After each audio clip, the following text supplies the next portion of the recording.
नमस्कार, मी पंजाब तक हवामान अभ्यासक मुक्काम पोस्ट गोगळे धामणगाव तालुका सेलू जिल्हा परिषद. आज आहे 19 ऑगस्ट 2023.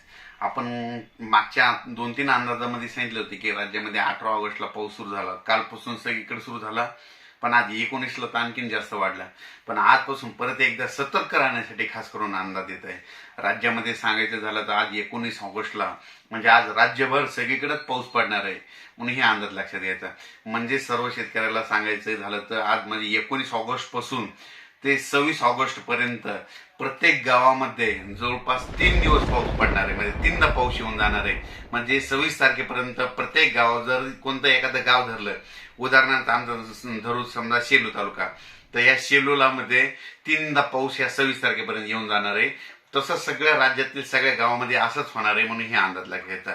म्हणजे सांगायचं झालं तर राज्यामध्ये 19, 20, 21, 22, 23, 24, 25, 26, 27 तारखेपर्यंत दररोज वेगवेगळ्या भागात चांगला जोराचा पाऊस पडणार आहे, वडी नाले वाहणारा पाऊस पडणार आहे म्हणून हा अंदाज लक्षात येतात. आणि परत एक सर्वांना सांगायचं येतो की राज्यामध्ये हा पाऊस आता दररोज चालू राहणार आहे.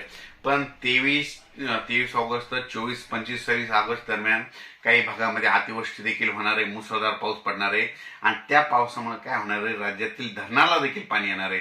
म्हणून ही खास करून शेतकऱ्यासाठी आनंदाची बातमी. सांगायचं झालं तर 23 ऑगस्टचा पाऊस पडणार आहे ते कोणत्या भागावर जास्त पडणार आहे तुम्हाला सांगतो.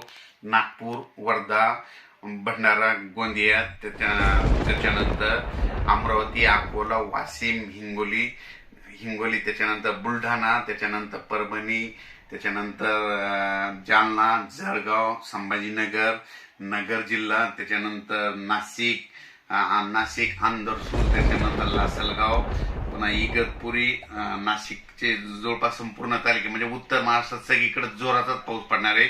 उत्तर महाराष्ट्रातल्या सर्व शेतकऱ्यांनी स्वतःची काळजी घ्यावी, कारण की म्हणजे हे जे 19 तारखेपासून जे पाऊस पडणार आहे उत्तर महाराष्ट्रात खूपच पडणार आहे. उत्तर महाराष्ट्रात पाऊस पडल्यामुळे काय होणार आहे की तिथले जे धरण पहिलेच भरलेले त्याचं पाणी परत सोडावं लागणार आहे. ते पाणी आमच्या जायकवाडीला येणार आहे आणि जायकवाडीला पाणी आलं म्हणजे आमच्या मराठवाड्याची ताण त्याच्यामध्ये मिटते. आणि तुम्हाला सांगतो आता जायकवाडी धरण जवळपास आजच्याला 33% झालेले आहे. तर ह्या ऑगस्ट म्हणजे पोळ्यापर्यंत हे आमचं जायकवाडी धरण जवळपास 50%च्या पुढे जाईल म्हणून हे देखील या अंदाजामध्ये सांगतो. आणि राहिलेलं धरण पुन्हा सप्टेंबर आणि ऑक्टोबरच्या याच्यात संपूर्ण भरून जाईल म्हणून हे देखील सांगतो.